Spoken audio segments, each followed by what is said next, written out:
और उस फैसला को लेकर लोग पीठ थपथपा रहे हैं। बिहार के माननीय मुख्यमंत्री जी की ओर से भी दावा किया जा रहा है कि हमने शिक्षा मंत्री से बात की, इस कारण से अध्यादेश आ गया। तो सब लोग अपनी अपनी पीठ थपथपा रहे हैं और भारत की सरकार को बधाई दे रहे हैं।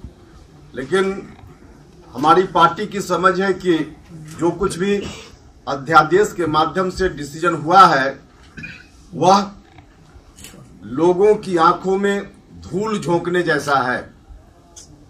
कुछ भी नहीं उस अध्यादेश से मिलने वाला है। SC, ST, OBC को आज जो स्थिति है, आप सब लोगों के हाथ में कागज दिया गया होगा। देश में लगभग 40 केंद्रीय विश्वविद्यालयों का आंकड़ा आपके सामने है। 1 अप्रैल 2018 तक जो स्थिति थी उसके हिसाब से पिछड़े वर्ग के प्रोफेसर की संख्या 0 है, आदिवासी मात्र 0.7%, दलित 3.47%। उसी तरह से एसोसिएट प्रोफेसर में दलित 4.96%, आदिवासी 1.3% और पिछड़े इनकी संख्या 0। असिस्टेंट प्रोफेसर में भी दलित 12.2%, आदिवासी 5.46% और पिछड़े महज 14.38%। अब देश के केंद्रीय विश्वविद्यालयों में प्रोफेसर और एसोसिएट प्रोफेसर में आज भी एक भी पिछड़े नहीं हैं। असिस्टेंट प्रोफेसर में भी उनकी संख्या काफी कम है। दलित आदिवासियों को भी जितना मिलना चाहिए, इनके लिए तो आरक्षण की व्यवस्था आजादी के समय से ही की गई थी, लेकिन दलितों का जहां होना चाहिए कम से कम आरक्षण के हिसाब से ही 15%, उसकी जगह प्रोफेसर में 3.4% और फिर एसोसिएट प्रोफेसर में 15% की जगह 4.96%। आदिवासियों की भी वही स्थिति है और पिछड़ों की स्थिति तो सबसे बुरी है।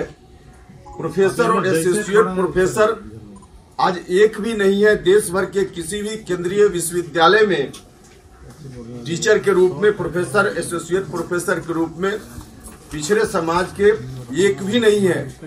आप समझ सकते हैं कि कितना बड़ा अन्याय है। जो अध्यादेश लाकर अपनी पीठ थपथपा रहे हैं लोग, उनके अध्यादेश से प्रोफेसर और एसोसिएट प्रोफेसर में बहाली के लिए आरक्षण की व्यवस्था नहीं की गई है, इसमें कोई सुधार नहीं होगा।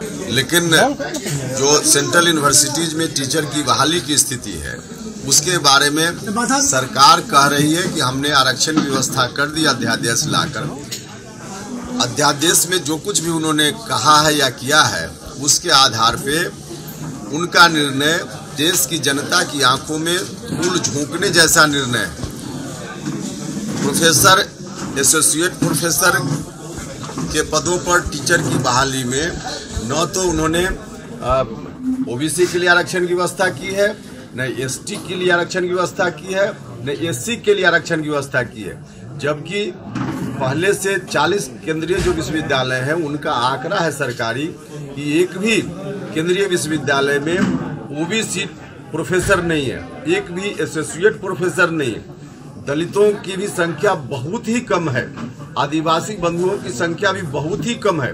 अब अगर उनको चाहिए था कि हम इनको प्रतिनिधित्व दें, जो डिमांड था उस डिमांड के अनुकूल उनको प्रोफेसर की बहाली में भी आरक्षण की व्यवस्था करनी चाहिए थी, एसोसिएट प्रोफेसर की बहाली में भी आरक्षण की व्यवस्था करनी चाहिए थी। लेकिन कुछ भी नहीं किया है इन्होंने। झूठ मूठ का अपनी पीठ थपथपा करके चुनावी लाभ की दृष्टि से अभी डिसीजन उनका हुआ है, जिससे पिछड़ों को, दलितों को, आदिवासियों को प्रोफेसर की बहाली के लिए, एसोसिएट प्रोफेसर की बहाली में कोई लाभ नहीं मिलने वाला है।